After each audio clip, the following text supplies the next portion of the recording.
In Fear and Hunger, the first human to become a god, a true god, was a man called Olmir.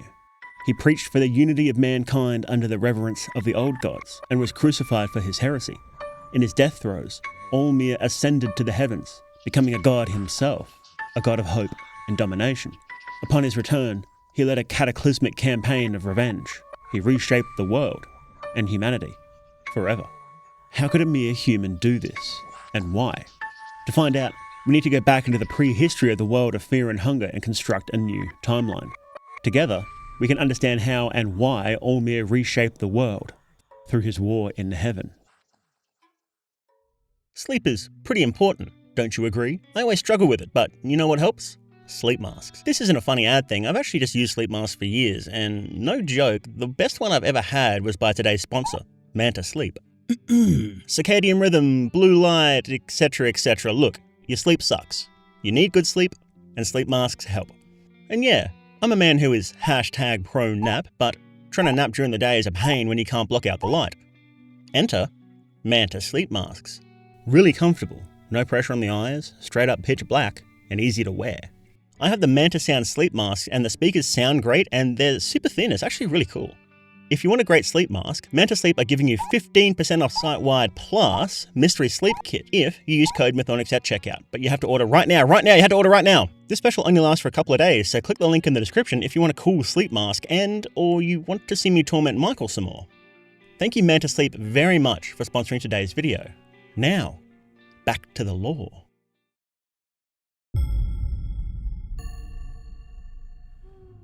There are two major classifications of gods. There are the old gods, who are forces of nature that shape reality, such as destruction, creation, light, darkness, and so forth.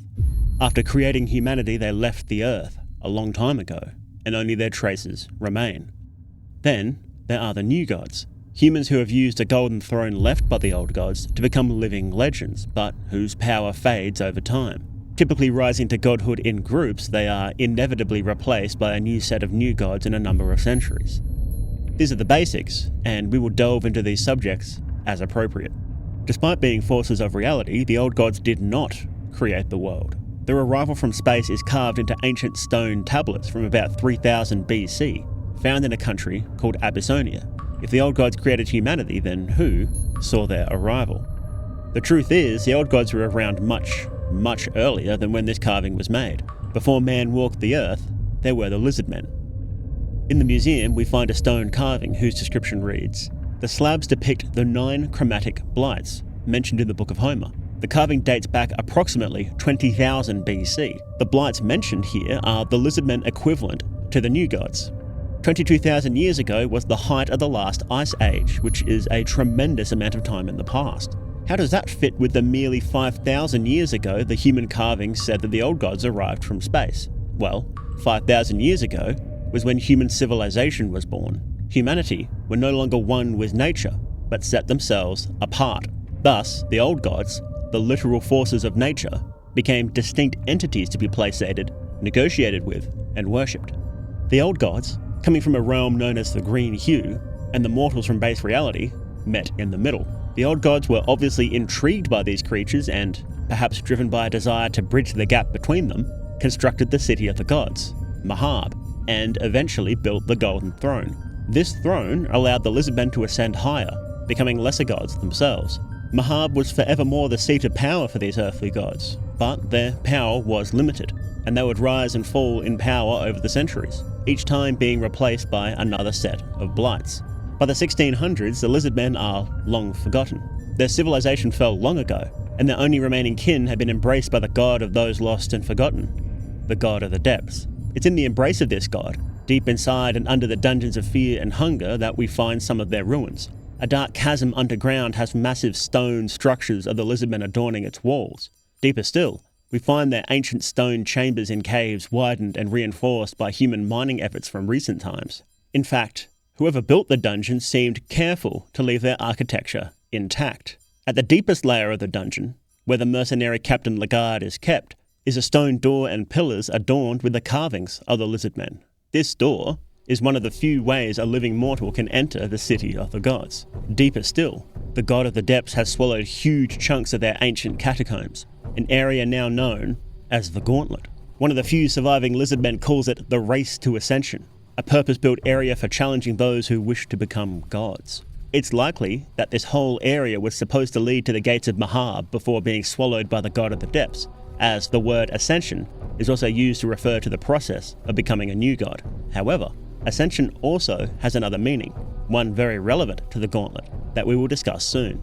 The interesting things about the stone carvings of the lizardmen is that their designs appear to show horrific human faces. An area designed to challenge and ward off those too weak to become a god is covered in them. The story of humanity and the lizardmen is one where humanity are the decisive victors that almost entirely erased lizardmen from the planet, so it is natural that they would view them as a threat. It suggests that the Gauntlet and the temple complex that would later become the dungeon was built at a time where humans were a well-known threat to the lizardmen, and it's likely that their blights would have to deal with them frequently. From Mahab, the blights would launch expeditions to explore a realm higher than Mahab, where they can be found even thousands of years later, having lost their minds in its green-tinged darkness. It is a realm called the Void, and it is where the old gods used to dwell. Old gods are the way the human mind tries to understand certain forces of nature and laws of reality. They are a pure concept. Groggoroth, for example, is destruction. Can you picture pure destruction? Of course not. The human mind cannot fathom it, but we can picture an entity that represents it, and that representation is Groggoroth. The remnants of Groggoroth, his traces, tell us that the old gods have long since left this world.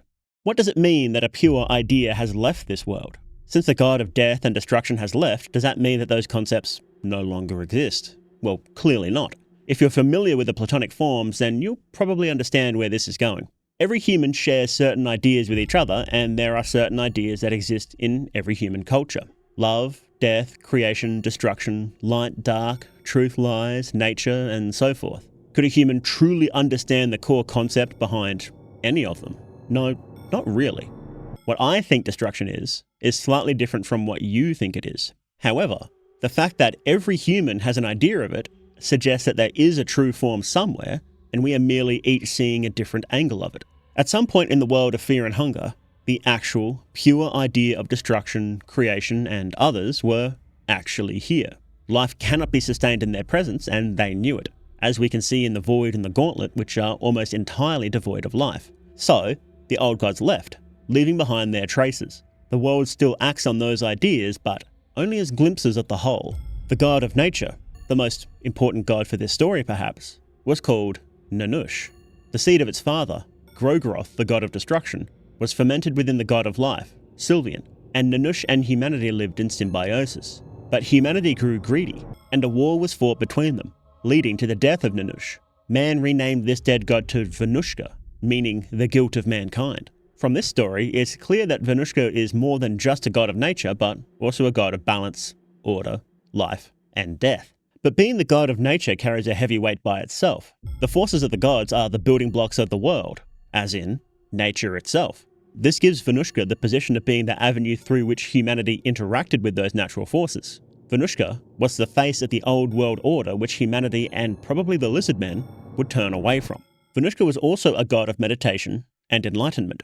Enlightenment is a complicated topic in Fear and Hunger, to say the least, and we will explore it a little more later, but one of its facets is a oneness with nature and letting go of one's ego.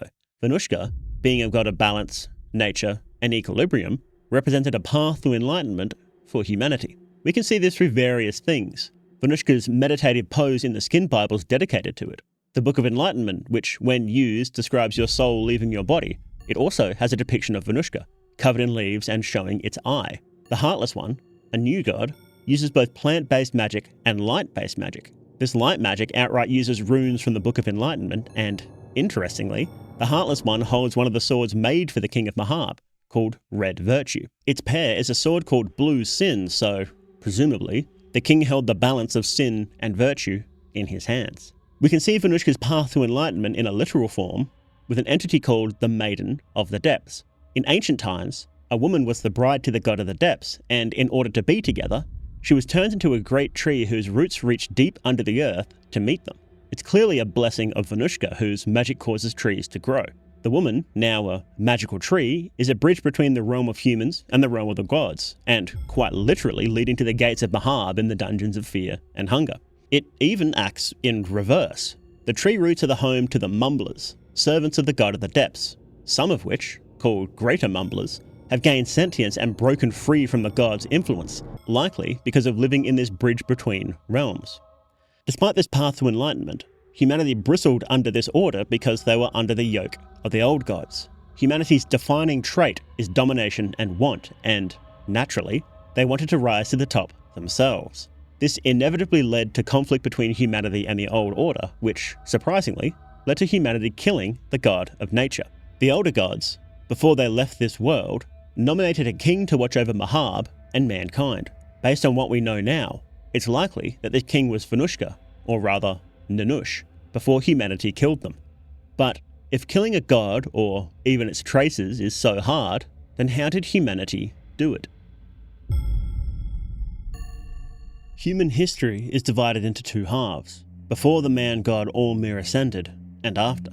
In primordial times, the old gods ruled the world, but at some point they left, and humanity turned inwards to worship the new gods. Allmir, as a human, preached a return to the old world order, and upon his death at the hands of the new gods, he ascended to true godhood. He returned and cut a bloody path across the world, re-establishing the rule of the old gods. Then he vanished. There are two stories about his birth. One, that he was a mere human who, due to his philosophy and the extreme torture he underwent, became a god. The other is that the deity Vitruvia, who was tasked by Sylvian to design humanity originally, was unhappy with her creations and sought to perfect them. This perfect man was Allmir. Let's assume that both of these stories are true because we haven't heard anything to contradict them, and really, they don't contradict each other. Allmir is not the only human turned god. Much later, the god of fear and hunger was born. The child of a new god, Nilvan, and a powerful human, Lagard. The girl was kept in darkness and misery to purify her spirit so she could rise to godhood. Her ascension required the death of the god of the depths, and she transmuted its soul into something beneficial for humanity. The god of the depths was the god of the lost and lonely, of fear and hunger in the darkness. The god of fear and hunger took those emotions and, instead of them being something humanity hated, changed them so that they drove humanity forward. They are no longer forces lurking in the darkness. They are the stick to motivate humanity. We have to ask, what god soul did Allmir transmute? What emotions and forces of nature did Allmir change? We are given a little more information about Allmir's ascension, something explicitly different to the god of fear and hunger. The man in black tells us that he carved idols, perhaps more metaphorical than actual idols, to push the unwanted parts of his personality away and purify himself. This resulted in the birth of the Sulphur God, a being of seemingly equal power to Allmir, but trapped in a realm known as the Sulphur Pits, to be tortured for eternity. The girl did not need to undergo this process as far as we are aware, as she was too young and still pure in her darkness. This raises the question, how did Allmir know he had to purify himself? How did he know that he was to become a god?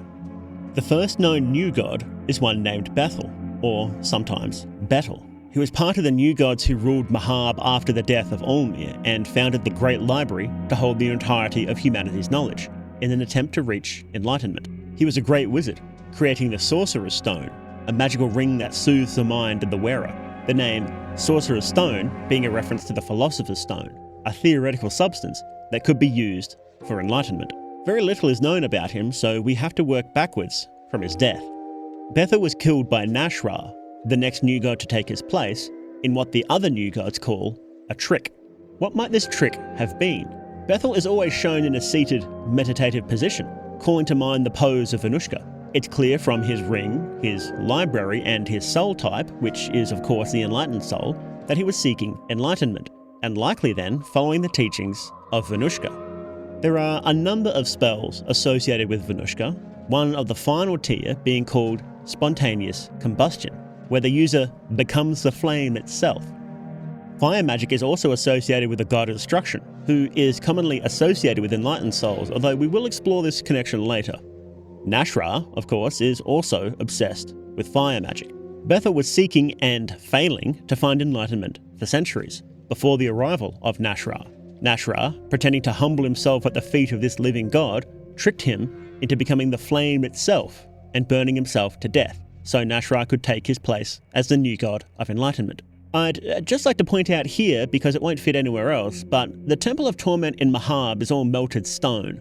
This is where Nashra moved to when he got sick of his fellow new gods, so he probably melted it with his fire magic. That's a cool touch, right? This tale of Bethel and Nashra is interesting, isn't it? But it's just a curiosity from history. Although, did you spot the clue? Bethel, one of the first new gods after Olmir, is a follower of Venushka. That's the second new god who was, including the Heartless One. That alone doesn't tell us much, as Olmir re-established the old world order, presumably including the worship of Venushka. Bethel's full name is Bethel Kishar, who was a famous scholar from ancient Mesopotamia. In the real-world Mesopotamia, Kish was a city during the early years of the empire. Around 3000 BC, Mesopotamia was the birthplace of human civilization. How much directly applies to the world of fear and hunger isn't clear, but the implication is obvious. The new god Bethel was alive before Olmir, and for some reason, was allowed to survive his purges. That also means that Bethel was around at the arrival of the old gods, shown in that sculpture. This means that Bethel was at odds with the other new gods of his era, and worshipped the old gods as a means of enlightenment. He knew that new godhood was a dead end, and returned to an earlier belief to try a new path. Was the result of this just begging Olmir for scraps and eventually self-immolating? Well, before we answer that, it's worth considering what Bethel's first name, Bethel, means. It's a biblical place name meaning the house of God. Humans who are able to become ascended gods have one parent who is a new god, and another who is a human. Bethel is always shown in the same meditative pose, with an emaciated stomach, or a stomach of one who is pregnant, but now is not. How could the male Bethel give birth? If he performed the act of Sylvian marriage. It's where two humans and their bodies merge together. Then, he could have a womb in order to give birth. The statues have markings and odd body shapes which appear similar to the marriages we've seen. Furthermore, a prominent concept in alchemy is the rebus, a metaphorical marriage between opposites, represented by a man and a woman, to create the Philosopher's Stone, as in, the ring that Bethel was famous for creating. The new god Bethel, in his attempt to reach enlightenment, performed a ritual to merge himself with a woman, and the result of this union was a divine child that would become Olmir. However, that doesn't answer the question of how Olmir knew to purify himself, and further raises the question on how Bethel knew how to do these things. The answer to both, of course, is Venushka. The god of nature had watched as humanity rejected the old gods and began worshipping themselves. They were trapped in cycles of misery. Each time a new god was born, there would be a short burst of vigor, but soon enough they would decay into misery and plague, and a new set of new gods would take over. Venushka, as the god devoted to oversee the harmony of the planet, would want to find a way to stop humanity's self-destructive cycle, because they were destroying the planet with them. At some point, humanity turned away from old god worship, or perhaps another way to put it, is they stopped trying to live in harmony with nature and tried to dominate it. This started the war against the god of nature, Nunush, and I suspect that this started around 3000 BC, at the birth of civilization. This war would go on for some time, and somehow, humanity would kill Nunush and become the undisputed rulers of the world. But a god is not so easily killed. Venushka would come up with a plan with two key parts. The first was to split some of its power into its totems, known as the Ikiturso. While they still lived, and they would live as long as they could regularly eat humans through sacrifice or murder, the nature around them would continue to thrive. We see what happens when one dies, however. The earth around it turns black, not just dead, but shadowed. The Ikiturso, despite being totems of the nature god, call it Venushka, not Nunush, its true name, but the name given to it after it was killed. The creatures do not seem to know that their god is dead and still search and wait for it to return, like how the living statues of Mahab await the missing king. The Ikiturso are likely a kind of trace of Venushka, or can use the power of its traces. Sometimes, there can be multiple traces of a god lurking around, as different regions have different interpretations of a god, and once the core idea of that god has left, smaller, local ideas can split off. But, since these fragments of the god use the different name, it implies that the will of humanity is strong enough to change its name, even for the remnants of that entity. What else could humanity do with that power? The traces of Groggoroth appear in multiple forms over the world. Not only is he the entity lurking in the darkness at the end of the gauntlet, he's a wolf deity who rewards the sacrifice of kin, he's an imp that teaches humanity blood magic, and he's the darkness enslaved by Nash-Ra. These traces are the stories that we tell about this god. Nash-Ra tells himself that he's strong enough to defeat Grogoroth, so he has a trace of him under his command. Most magic users and every enlightened soul we encounter is associated with Grogoroth because he offers the most power. The library of Mahab has spiraled into the darkness below as a physical metaphor for its search for enlightenment, and there they found a trace of Grogoroth, the one we see in the gauntlet. They even have the same eyes adorning them. The god himself is described as curious, and this trace in particular is curious, even eager to give you knowledge. It's likely that Valtiel, or even earlier new gods with enlightened souls, dreamed up a trace of Grogoroth that would answer their questions, deep in the darkness. If humanity has such power over the forms of the gods, as in how these forces appear in the world, then something had to be done to ensure they use this power correctly. Thus, the second part of Venushka's plan. It was to turn humanity back to the proper course, away from new god worship and back to the old world order. Maybe, if they had a true god that was also a human, they would be happy. As you already know, that god was Olmir. Who was the human before he became a god? The man was born in the city of Jataya, in a region now known as the Eastern Sanctuaries, the equivalent of the real-world Middle East. The Easterners have a different understanding of the gods than the people of the Western lands where the games take place. For example, they see Rare as something not entirely negative, as his ever-watching talisman relieves feelings of fear and terror, like his ever-watching gaze is taking care of you. The Book of Enlightenment is from the East, and in fact Olmir's crucifix is drawn with a sigil that appears similar to the ones in the book. Olmir's father was a new god, and his mother was a virgin. And while he had humble origins, he rose to prominence due to his teachings. Together with his 12 disciples, he wanted to unite all the people of the world under one religion. But the ruling new gods of the era rightfully saw him as a threat and had him tortured and crucified. On the cross, he became a symbol for mankind, and he spent 3 days and nights in the city of the gods, Mahab. Upon his return as a god, he waged bloody war, slaughtering the new gods of his era and re-establishing the old world order. In the Skin Bible chapter discussing Olmir, there is a story that a deity known as Vitruvia was the one who originally designed humanity, which Sylvian then ushered life into. Later, disappointed with her results, Vitruvia set about making the perfect man, the pinnacle of man's potential, which was, of course, Olmir.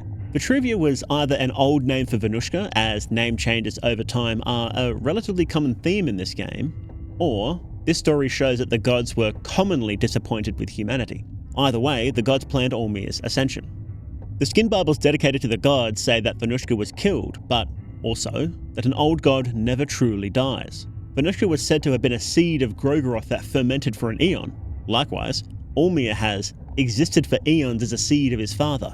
Venushka would offer humanity a path to enlightenment, which humanity refused because of the strings that were attached. They must bow to the old gods. So Venushka offered itself as a sacrifice to Olmir, allowing him to use its soul to ascend to true godhood, and giving humanity what they wanted. Now, the god of balance would change, becoming a god of dominion. Humanity now had full dominion over the planet, but Olmir had full dominion over them. Olmir used Venushka, the sun god, the king of Mahab, to ascend to become a god for all of humanity. But how exactly did Olmir become a god? As we covered before, to become an ascended god, a person needs to be the child of a new god and a human, and to use the soul of a dead old god to ascend to godhood. They take the pure idea of the old god they mantled and change it to become more human-oriented. It's likely that extreme physical and mental pain is required to become an ascended god, as well as a certain kind of purity. When one is tortured and tormented enough and is close to death, one can enter a dazed, almost asleep state. We're shown this with Enki in the dream sequence. He's trying to sacrifice himself and he sees a vision from Nilvan, a god who resides in dreams.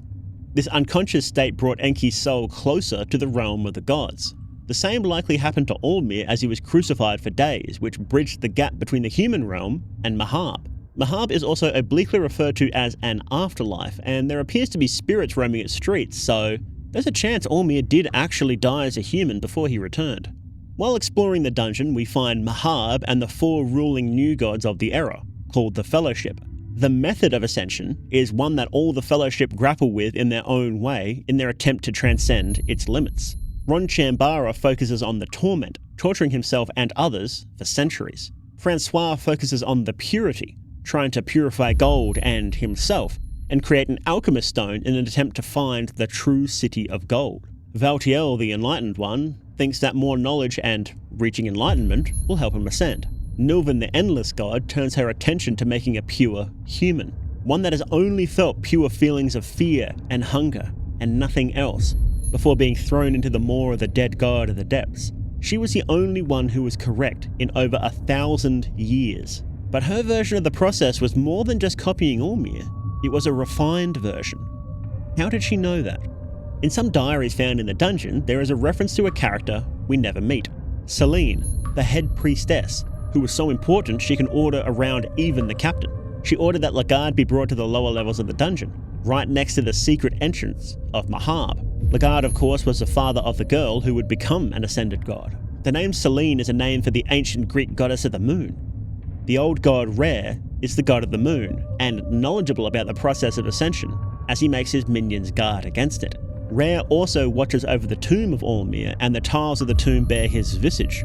The priestess Selene is very likely the new god, Nilvan. Nilvan resides in the realm of dreams, naturally associated with the night and the moon. Her position as a currently ruling new god would give her authority over, well, basically everybody, but especially the dark priests, who are probably aware that an ascended god is due to be born in the dungeons. Nilvan also resides in a tower, very similar to the moon tower used for Rare worship in Priheval. How exactly Nilvan out of all the gods knew the secrets of ascension has been a puzzle for some time.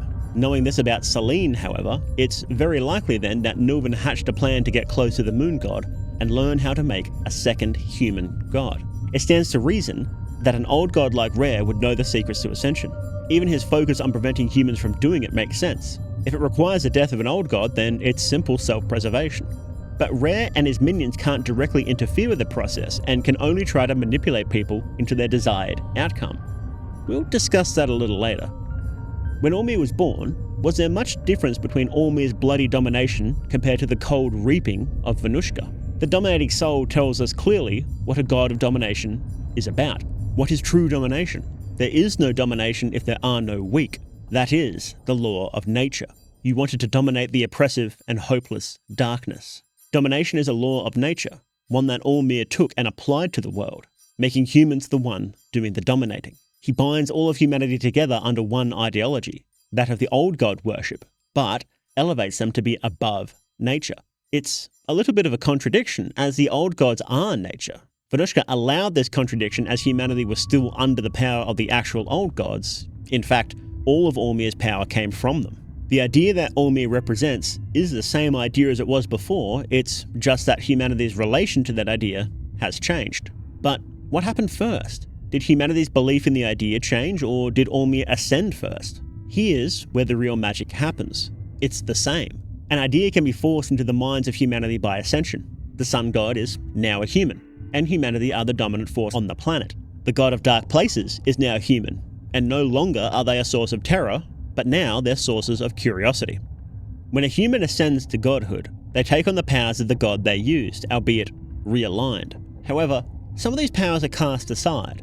After the god of fear and hunger was born, its focus shifted from insects to humanity, mammals, and birds.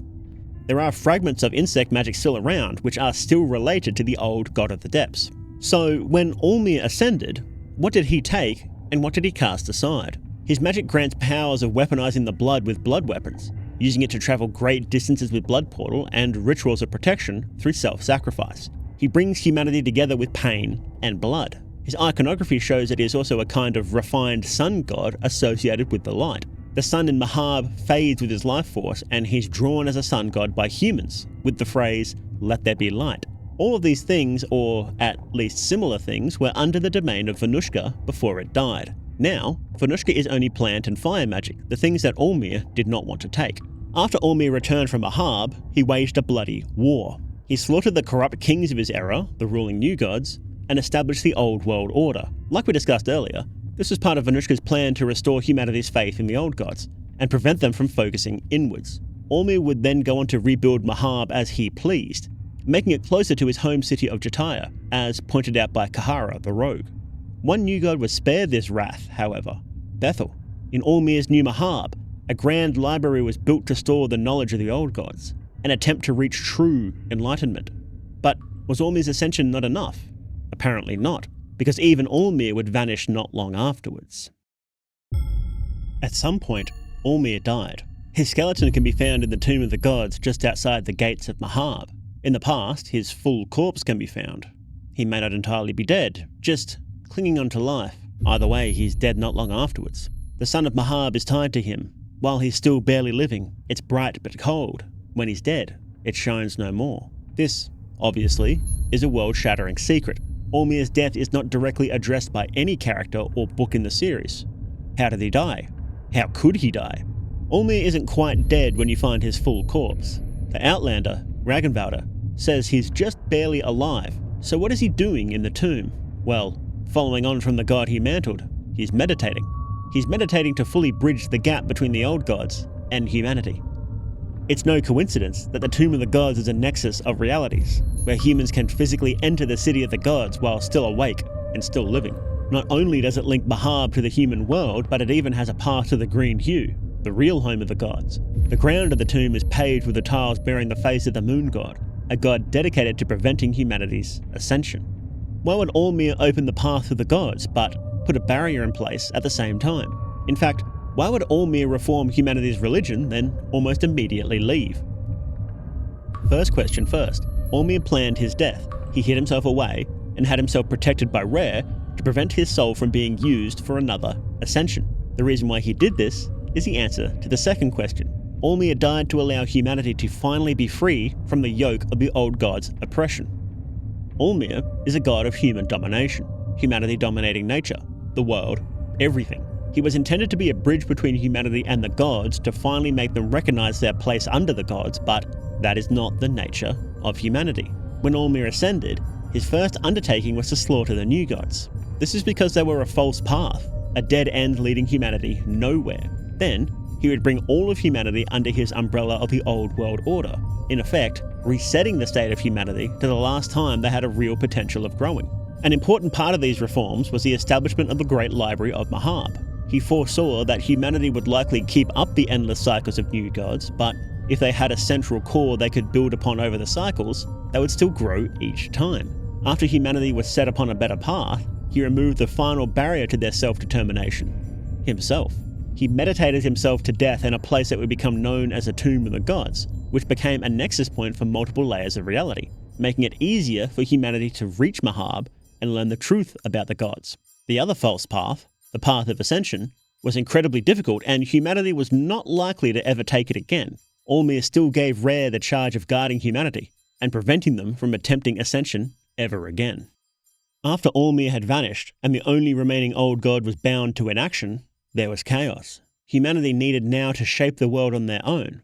If the old gods shaped the world, and the old gods are pure ideas, then humanity needed their own pure idea to shape their own world. Allmir and the new gods, while being human-oriented concepts, still relied on the power of the old gods. They were not new ideas, human ideas. They were the old ideas slightly changed. What humanity needed was a purely human concept, one not born from the green hue, but born from the mind of every human. The lack of divine structure imposed by the old gods is chaos, and it is the natural and exclusive state of humanity. The chaos is the only place a truly human idea, a truly human god, and a truly human world could be born. Allmir realized this. Maybe before his ascension he believed in Venushka's plan to unite humanity with the gods, but after he ascended to godhood himself, he saw the truth. For humanity to truly self-govern, they needed chaos. The book Truth Under the Moonlight makes this clear. Do we hide our face to avoid the judgment of the people? Or do we look down in shame as the sun watches our every move? A sun that knows our deepest longings and lustful thoughts. Only in the darkness of the night does a true and vile nature of men get revealed. We share our decrepit bodies only to the select few under the moonlight. The sun in this book means the old order imposed by Allmir and Venushka, the sun gods. The vile nature of men is their natural state of chaos. The moon reveals this under its gaze, meaning that Rare breaks any attempts at creating a new order by bringing out the chaos of man. This is shown most obviously by his festival, but it's the general charge of Re. However, Lagard and the new gods outsmarted the moon god and used the chaos of his gaze to bring about the birth of a god during Termina and elevate humanity. This idea of chaos elevating humanity comes up time and time again. Nashra, the new god, realized this and tries to use chaos to fight the old gods head-on. Obviously, this has mixed results. Chaos is the natural state of humanity without divine structure. Humanity were left without answers and felt forsaken by their old masters and again turned to the new gods. The cult of sulphur, worshippers of the dark shadow offcast from Allmere that languishes in the sulphur pits, see chaos as a path for humanity to grow and further their power. And they're right. Humanity grows stronger in the chaos, albeit with a terrible cost. The problem with chaos, of course, as elucidated by Pocket Cat, is that it can ragdoll you in any direction. It can be an amazing tool for growth, but by its very nature is unstable and can lead to undesirable outcomes. There is a trap that many have fallen into. A total rejection of the old gods does not mean one should simply worship humans. It's highlighted by one of the effigies of Allmere that represents some of the failures of human divinity, the fellation of mankind, representing humanity falling to self-worship. This trap leads to the dead end of the new gods, or worse, ascended gods. Osar's ending B is a reflection of this. Instead of reaching for greater heights, he rests on his laurels and forms a cult to worship himself. He did this after throwing away Nashra, who probably would have warned him off this course. Osar's response is perhaps more honest. He had seen a mere sliver of the power of the old gods and decided that was enough. As the enlightened one Valtiel once said, you can't grow without admitting your mistakes. Lagard, who once tried to become an ascended god like Allmere, also realized this. He used chaos to fuel the birth of his new machine god by using a concept in the mind of every human, a concept not found in nature, logic. How it turns out, well, we'll have to wait and see. But it is a truly human god, and it will make a truly human world. The chaos of the world after Allmere has undeniably led to much human growth, but also human suffering on an unprecedented level. Is it worth it to allow humanity to achieve self-determination? Well, the chaos is happening anyway, so you might as well push for a better future. Now, because we had to jump around ideas a little bit during the previous sections, I'd like to present a revised timeline of events. In prehistory, the dominant species on the planet are lizardmen. The old gods create the throne of Mahab to allow lizardmen to become new gods, called blights by humans, suggesting a less than harmonious relationship between the races. The blights rule the world around 20,000 BC, during the last ice age. It's possible that this ice age severely injured their society and allowed for humanity to spread. Sylvian works with a mysterious deity known as Vitruvia to create humanity. Humanity proliferates and are generally feared by the lizardmen. The lizardmen build the gauntlet, either to protect the gates of Mahab, as a ritual challenge for the new gods, or in an attempt to make an ascended god. Around the year 3000, humanity starts building civilizations in Mesopotamia and Africa. This starts the long war against Nanush. The new god Bethel is born around this time, perhaps as a first attempt by Nanush to bring back humanity under the old gods. Nanush, the king of Mahab, tried to teach a kind of ascendance through accepting one's place in nature. This would eventually result in the Eastern mystics writing the Book of Enlightenment, and the Yellow Mage's general belief that the gods are closer to forces of nature. Nanush, realizing that the age of humanity was nigh and they would not accept its teachings, devises a plan to make a new ascended god, to bring them into the fold and under the yoke of the old gods. Bethel enacts Nanush's plan to bring about the birth of Allmere. The human Allmere tries to convert humanity to worship the old gods, and the new gods execute him. His spirit travels to Mahab, and there he meets with Nanush and ascends. This event leads to the victory of humanity against nature. Nanush is renamed to Venushka to represent the guilt of mankind. When Venushka died, its traces were taken into its totems, creatures known as Ikiturso, to ensure nature did not truly die for a while longer. Allmere leads a conquest against the new gods of his era, killing all of them except for Bethel and Heartless. Allmere conquers Mahab and is now the king of Mahab. Allmere retires to the tombs to meditate and eventually die, and creates a nexus between the planes to allow humanity to enter Mahab much more easily. Re is the last remaining old god, and is charged with preventing humanity's ascension, and forbidden from directly imposing any rules on humanity. Humanity is left under the charge of itself, with every old god who enforced a real structure either having left or been killed. Bethel, as one of the few surviving new gods, is tricked into self-immolation by Nashra. The new gods take over and soon begin the process of reverting worship back to themselves. Nashar's reign was one of terror and violence, and the Fellowship later quickly set about restoring some peace and order, but with themselves as the central gods. During the time of the Fellowship, like the period preceding Allmir's birth, worship of the old gods is suppressed. Dark priests, the primary servants of the old gods, are frowned upon and suppressed in society. Allmir seems to be an exception, with most people in Rondon serving him, and the dark priests even being allowed to perform human sacrifices for him in the centre of the city. Nulvan, intentionally or unintentionally, mimics Bethel's actions and gets close to an old god to learn the secrets of ascendancy. She becomes a priestess of Rare, the moon god. Through this, she learns the secrets of this ancient ritual and enacts them herself, resulting in the birth of the girl, who becomes the god of fear and hunger. Lagard appears. He continues Allmir's work in letting humanity truly govern themselves, albeit while making some mistakes along the way, as much of the knowledge is lost or obscured. He first thinks that he could use the throne of Mahab to do so, then by aiding the influence of the god of fear and hunger, but finally sets about making a god that is truly a unique concept born from humanity: Logic, the machine god. Lagard is unable to personally join with this god to complete it, as if prevented from doing so by fate. Lagard may be a form of the traces of Allmir, or perhaps a living story like Pocket Cat, and if so, then this is intentional according to Allmir's plans, because then Lagard will be born of the old god's powers. In the wake of the machine god, humanity finally have a true god for themselves, born from their own ideals. What will happen now remains to be seen. In the upcoming patch, there's likely to be some information that shakes up or even completely discredits this theory. Maybe even every theory. We've seen scraps of lore about an ancient war between two species of sentient sword. Maybe this is related to Allmir's conquest. Maybe it happened even before the lizardmen appeared on Earth. Maybe we won't find out at all. It wouldn't be the first lore thread we couldn't pull. It's been a little while since we've had a good crazy lore video, right? What did we have here? Venushka was the sun god that Allmir used to ascend. Bethel was Allmir's father. Bethel was a student of Venushka. Nulvan learned the secrets of ascension from Rare. The lizardmen may have built the gauntlet to make their own ascendant god, and, my personal favourite, Nashar tricked Bethel into self-immolating. What do you think? Did any of these theories have merit? Do you think that Nanush was the sun god, or are you still on the Grogroth is a sun god theory? Well, since Venushka inherited his power from Grogroth, then every argument for the blood god can be an argument for the nature god too. Anyway, let me know what you think. Thank you again to Manta Sleep for sponsoring today's video, and make sure to click that link and use code MYTHONICS. The Allmir art used in today's video was made by my friend Royce. Make sure to check him out at the link in the description. Thank you very much for watching. If you enjoyed the video, then please consider subscribing for more, or even becoming a patron. It's the best way to support content like this. You can get access to scripts, teasers, videos a week before the general public, and, of course, your name in the credits. Thank you especially to everybody who has already signed up. Their names are on screen now. You've been watching Mythonics, hosted by More They Doog, and remember, you're never alone in the dark.